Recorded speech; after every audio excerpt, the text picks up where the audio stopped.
तो चलिए इस बीच चुनाव से बड़ी खबर आपको बता दें। दरअसल जिस बात का सभी को इंतजार है कि आखिर रायबरेली और अमेठी सीट को लेकर कांग्रेस फैसला क्या लेगी, बड़ी खबर यह है कि रायबरेली से राहुल गांधी आज अपना नॉमिनेशन कर सकते हैं। अमेठी की जगह वो रायबरेली से इस बार चुनाव लड़ सकते हैं। तो ये बड़ी खबर सूत्रों के हवाले से। रायबरेली वो गढ़ जहां पर कांग्रेस लगातार चुनाव जीतती आई है और अब से बस थोड़ी देर बाद राहुल गांधी जिनके नाम का ऐलान रायबरेली सीट से होगा। लेकिन फिलहाल खबर यही है, अमेठी से राहुल गांधी चुनाव नहीं लड़ेंगे। अमेठी से केएल शर्मा को टिकट संभव है। तो हाँ, जहां अभी तक कयास लगाए जा रहे थे कि अमेठी, रायबरेली और कैसरगंज से कौन चुनाव लड़ने वाला है, फिलहाल अमेठी और रायबरेली को लेकर कांग्रेस अपनी स्थिति आज स्पष्ट करने वाली है। तो वहीं कैसरगंज से ब्रजभूषण शरण सिंह के बेटे करण भूषण चुनाव लड़ेंगे। ये फिलहाल औपचारिक ऐलान हो चुका है और आज नामांकन की आखिरी तारीख है। इसी से जुड़ी ये रिपोर्ट देखिए। आज एक नया छलावा लेकर वो कौन सा नया तमाशा करने चाहते हैं। डरो मत, डरो मत, जिंदगी में किसी चीज से डरो मत, कभी नहीं डरो।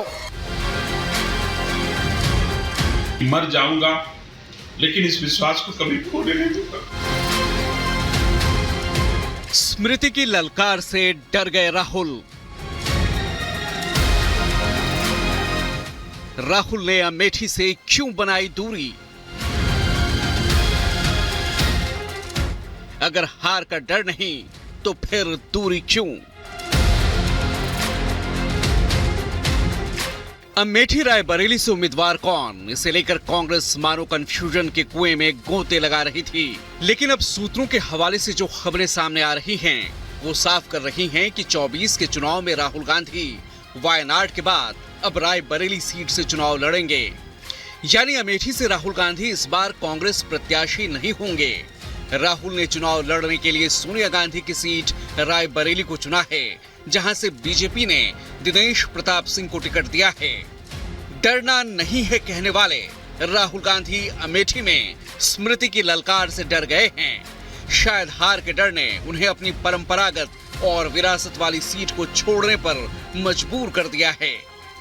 स्मृति पहले से ही राहुल की अमेठी से दूरी को लेकर हमलावर रही थी और उन्हें लापता सांसद तक करार दे दिया था। जिस अमेठी लोकसभा क्षेत्र को परिवार के नाम पर छलते रहे, आज एक नया छलावा लेकर उसी अमेठी लोकसभा क्षेत्र में पधार कर वो कौन सा नया तमाशा करने चाहते हैं। दरअसल अब तक रायबरेली से सोनिया गांधी चुनाव लड़ती आई थी और अमेठी से राहुल गांधी जीतते आ रहे थे। लेकिन 2019 में स्मृति ने राहुल को अमेठी में 50,000 से ज्यादा वोटों से मात क्या दी। राहुल दोबारा अमेठी से चुनाव लड़ने की हिम्मत नहीं जुटा पाए। 2014 में हालांकि राहुल ने पहले स्मृति को मात दी थी, लेकिन 2019 में खेल पलट गया। स्मृति हार के बावजूद अमेठी में डटी रही और राहुल को हराकर कांग्रेस के मुंह से उनकी परंपरागत सीट को ऐसे छीना कि अब कांग्रेस नेता राहुल उस पर दोबारा लड़ने तक की हिम्मत नहीं जुटा पा रहे। राम मंदिर से राहुल की दूरी और वायनाड से चुनाव लड़ने पर भी स्मृति ने राहुल पर निशाना साधा था। 5 वर्ष में एक बार दर्शन देने वाले ये सज्जन अपने कुछ लोगों से कह चुके हैं कि अगर हम नामांकन भरने आए तो झटपट भरवा लेना, क्योंकि हमारा मन अमेठी लोकसभा क्षेत्र में नहीं, हमारा तो पूरा समर्पण वायनाड में है। अमेठी की जनता राहुल को लेकर आज क्या सोच रही है, जरा ये भी सुन लीजिए। जो नामांकन था दीदी का अमेठी का, उसको देख करके राहुल गांधी दग गए और उनका काम खत्म और जमानत जब्त हो जाएगी। राहुल गांधी यहाँ आएंगे तो हिम्मतें नहीं यहाँ उतर जाएगा। अब की बार दीदी के सामने उनका देख कर हवा भाग, अब की बार 4 दफा। अमेठी की जनता हैरत है कि के आए, अब की सस्पेंस बरकरार है। अब कंफर्म नहीं है, अब पता नहीं कहाँ है, तो लापता सांसद हैं। इनका तो न रायबरेली में सोनिया गांधी होती है, न अमेठी में राहुल गांधी होता है। एकदम डर गए हैं। एक बात और बताएं, जो डर गया वो मर गया यार। उसको कह दो यहाँ ना आए, कहीं और देखे, वही वायनाड है उसके लिए भले। अब सूत्रों के मुताबिक जो खबरें सामने आ रही हैं उसके मुताबिक अमेठी से कांग्रेस केएल शर्मा पर दांव लगाएगी, तो वहीं राहुल रायबरेली से जीत की कोशिश करेंगे। हालांकि कांग्रेस दफ्तर में राहुल और अखिलेश के पोस्टर लग चुके हैं और आज रोड शो की भी पूरी तैयारी है। तो ट्रेडिशनल हम लोग लड़ते हैं तो वही तरीका हमारा बेहतर है और इस बार समाजवादी के लोग हमारे साथ हैं तो उनकी भी पार्टी को उसी तरीके से लेना है जिस तरह हम कांग्रेस के लिए करते हैं। अमेठी और रायबरेली में आज दोपहर 3 बजे तक नामांकन दाखिल किया जा सकता है। कांग्रेस लंबे समय तक कंफ्यूज रही तो वहीं बीजेपी ने दोनों सीटों को लेकर अपने पत्ते खोल दिए हैं। दिनेश प्रताप सिंह रायबरेली से गांधी परिवार के खिलाफ ताल ठोकने को तैयार हैं। दिनेश प्रताप के आज नामांकन में बीजेपी के कई दिग्गज नेता शामिल होंगे। मेरे लिए गर्व और गौरव का क्षण है कि भारतीय जनता पार्टी के शीर्ष नेतृत्व ने दिनेश प्रताप सिंह पर इस बार इस रूप में विश्वास किया है, इन परिस्थितियों में विश्वास किया है। मैं भरोसा दिलाता हूं नेतृत्व को कि मर जाऊंगा लेकिन इस विश्वास को कभी खोने नहीं दूंगा। सूत्रों के मुताबिक सबसे दिलचस्प ये है कि प्रियंका गांधी ने लोकसभा चुनाव लड़ने से साफ इनकार कर दिया है। प्रियंका की पहले रायबरेली सीट से चुनाव लड़ने के कयास लगाए जा रहे थे। इसके अलावा कैसरगंज सीट पर भी ब्रिजभूषण का टिकट काटकर बीजेपी ने उनके बेटे करण भूषण को उतार दिया है। करण भी आज आखिरी दिन अपना पर्चा दाखिल करेंगे। हो चुकी के मैदान में हूँ, ये भाजपा ने हमें उम्मीदवार बनाया, मौका दिया, मैं इसका बहुत बहुत आभार हूँ और कैसरगंज की सभी जनता को, सभी पिता तुल्य बुजुर्ग सभी भाई को धन्यवाद करता हूँ। यानी यूपी में सियासी बिसात बिछ चुकी है।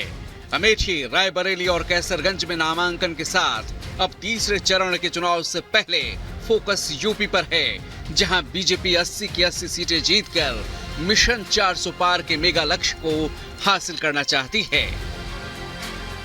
Bureau report, Republic Bharat. तो सत्ता की इस डगर में सभी सियासी दल जो हैं वो कहीं ना कहीं से अपनी हर एक स्थिति को स्पष्ट करके आगे बढ़ना चाहते हैं और नजर सबकी जीत पर है। अब 8 तस्वीरें हम आपको दिखाएंगे सबसे पहले और ये 8 तस्वीरें दरअसल वो हैं जो दिग्गज आज अपना नॉमिनेशन फाइल करने वाले हैं।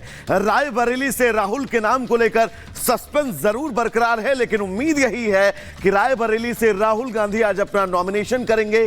केएल शर्मा कांग्रेस की तरफ से आज अमेठी से अपना नॉमिनेशन कर सकते हैं। रायबरेली को लेकर दिनेश प्रताप सिंह आज नॉमिनेशन करेंगे। कैसरगंज से करण भूषण सिंह आज अपना पर्चा दाखिल करेंगे। दक्षिणी दिल्ली से रामवीर विरोड़ी, चांदनी चौक में भी नॉमिनेशन करेंगे प्रवीण खंडेलवाल। उज्जवल निकम नामांकन आज अपना करेंगे मुंबई उत्तर मध्य से।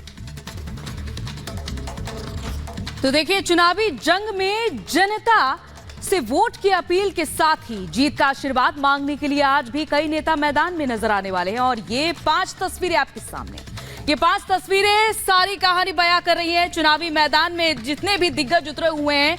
और सबसे पहले देखिए, जहां लगातार पीएम नरेंद्र मोदी अलग अलग क्षेत्रों में बढ़ रहे हैं आगे और आज ममता के गढ़ में नजर आने वाले हैं। वहीं सीएम योगी आदित्यनाथ की दहाड़ सुनाई देगी और गुजरात में जेपी नड्डा गरजेंगे तो वहीं शाह की हुंकार भी सुनाई देगी और सैफई में अखिलेश यादव भी लगातार कोशिश में जुटे हुए हैं कि ये गढ़ अपने हाथ से न जाने दे।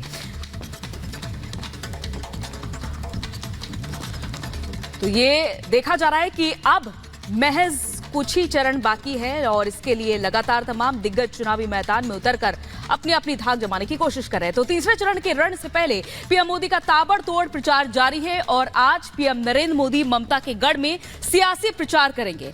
बीजेपी के मिशन 400 पार के लक्ष्य को हासिल करने के लिए बंगाल में दमदार प्रदर्शन बेहद अहम है और इसी लक्ष्य के साथ बंगाल की जनता से आज जीत का आशीर्वाद मांगेंगे पीएम मोदी। देखिए खास रिपोर्ट।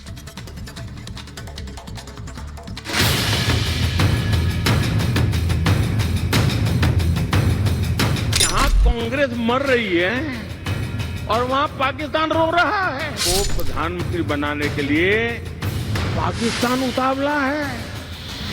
ममता के गढ़ में मोदी की दहाड़,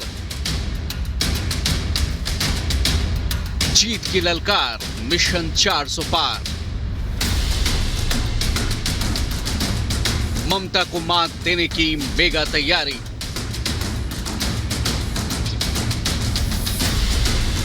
पीएम मोदी के धुआंधार प्रचार और ताबड़तोड़ सियासी प्रहार से विपक्ष हलकान है। चुन चुन कर पीएम मोदी विपक्ष को निशाने पर ले रहे हैं। चाहे राहुल हो या खड़गे, कांग्रेस हो या टीएमसी, मोदी के निशाने पर विपक्ष है और अचूक सियासी प्रहार से मोदी जनता के सामने विपक्ष की पोल खोल रहे हैं। आज पीएम मोदी ममता के गढ़ में गरजेंगे। पश्चिम बंगाल में पीएम मोदी की आज 3 रैलियां हैं। वर्धमान, कृष्णानगर और बोलपुर में पीएम मोदी बीजेपी का प्रचार करेंगे। इसके अलावा झारखंड के सिंहभूम में भी पीएम मोदी की मेगा रैली है। बंगाल के पिछले दौरे पर पीएम मोदी ने संदेश खाली में महिलाओं पर अत्याचार का मुद्दा उठाया था। आज एक बार फिर ममता सरकार की नाकामियों पर पीएम प्रहार करेंगे।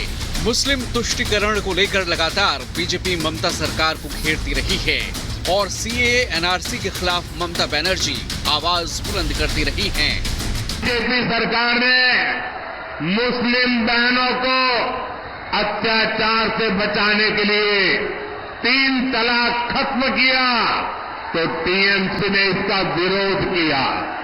संदेश खाली में महिलाओं पर इतने अमानवीय अत्याचार हुए और टीएमसी सरकार आखिर तक मुख्य आरोपी को बचाती रही, जबकि बीजेपी सरकार महिलाओं की मान मर्यादा इज्जत के लिए काम कर रही है।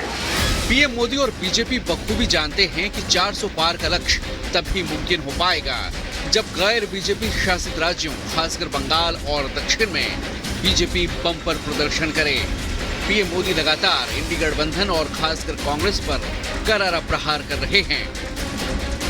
राहुल के विजन पर पीएम मोदी ने पहले कुछ यूं तंज किया कि कांग्रेस के शहजादे को पूछो कि गरीबी से कैसे हटती है, तो वो कहते हैं खटाखट खटाखट।